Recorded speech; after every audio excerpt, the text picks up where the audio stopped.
All roads lead to heaven, apparently. Whichever religion you follow, you're going to end up in heaven. So, we should all learn to be tolerant of each other. It doesn't really make any difference what you believe. We can all have our different faiths or religions, and who's to say that one is exclusively right over all the others? Or at least that's the narrative that the modern world is trying to push. According to this narrative, it probably doesn't even matter if we believe in God. After all, He loves us anyway, and a God of love is not going to send people to hell, is He? I make no apologies for saying that this is politically correct, satanically inspired nonsense. Many workplaces even have so-called faith groups, where people of different religions can meet and discuss together. The idea that all religions are pretty much the same is completely ridiculous. For example, reincarnation is a central tenet of Hinduism and also Buddhism, whereas Judaism, Christianity and Islam teach that you only live this natural life once. Hebrews 9:27 says, "It is appointed unto men once to die." Very clearly, these differing beliefs cannot both be right, as they teach completely opposing doctrines.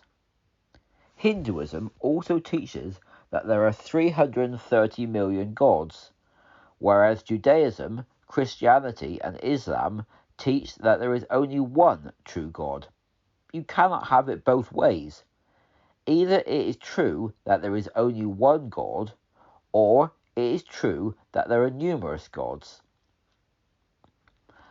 But we do seem to have found a connection between Judaism, Christianity and Islam.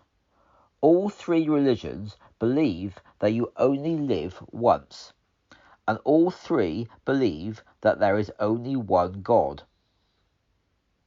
Let's leave Judaism to one side, as Christianity is very firmly rooted in Judaism, and we agree on much.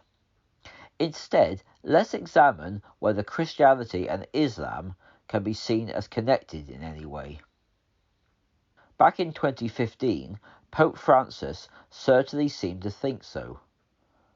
On the 30th of November 2015, he posted the following tweet: "Christians and Muslims are brothers and sisters, and we must act as such."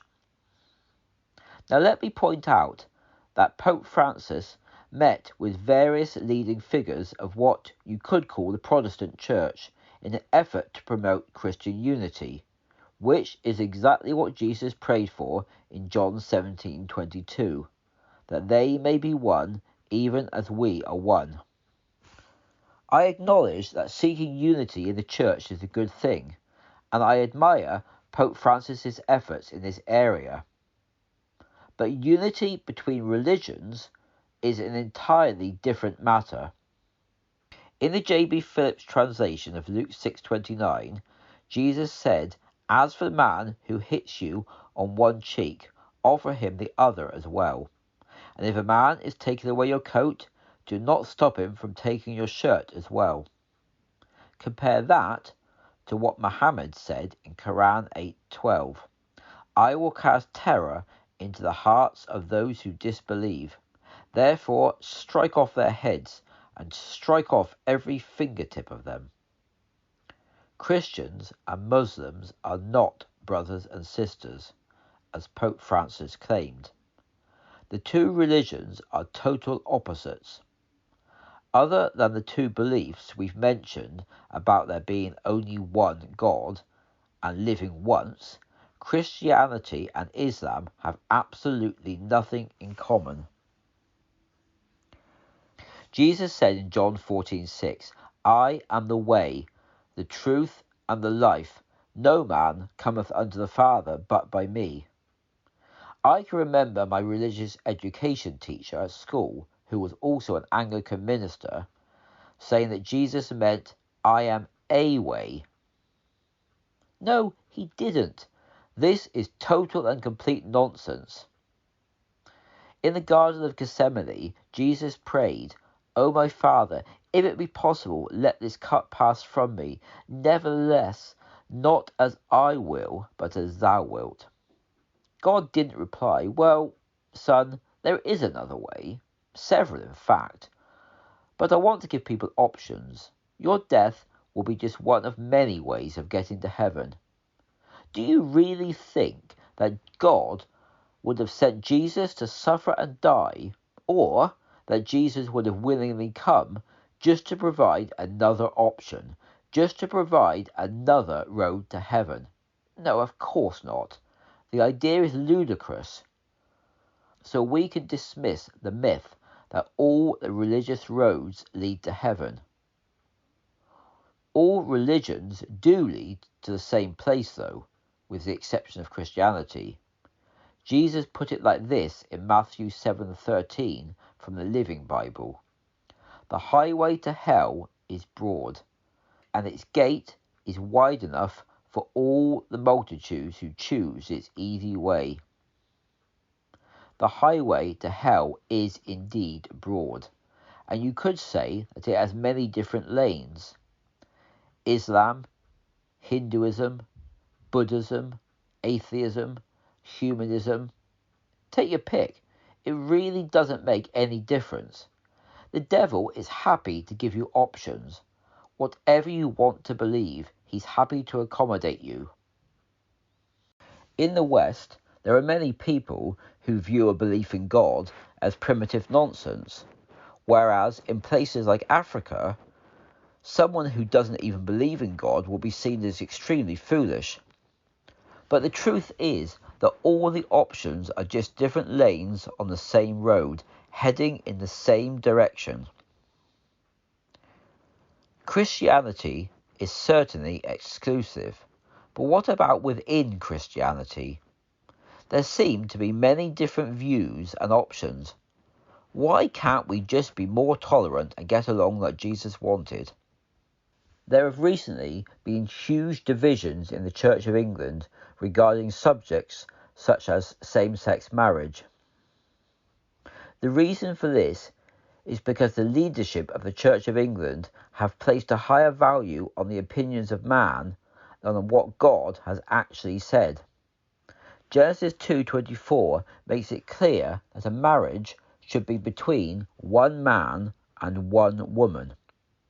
Therefore shall a man leave his father and his mother, and shall cleave unto his wife, and they shall be one flesh. It is not complicated at all. The Bible also says in 1 Corinthians 6:9, don't fool yourselves. Those who live immoral lives, those who are idol worshippers, adulterers, or homosexuals, will have no share in his kingdom. That was the Living Bible. All the debate could be ended if the church leaders simply read the Bible and took it as final authority, putting personal opinions to one side. Many people would say, oh, but Jesus preached peace and understanding, not hatred and division. Let me give you a few of Jesus' statements. Woe unto you, scribes and Pharisees, hypocrites! Ye fools and blind, you are like whitewashed tombs, which look fine on the outside, but inside are full of dead men's bones and all kinds of rottenness. Suppose ye that I am come to give peace on earth? I tell you, nay, but rather division.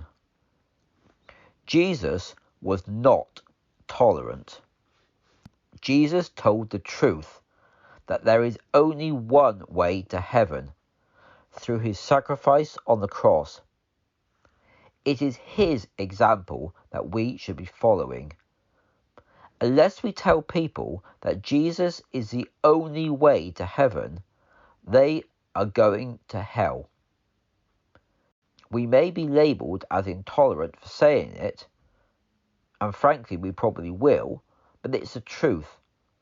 So ignore the world's message of tolerance and acceptance of all, and determine to stand up for what is right, even if it's not considered acceptable to do so.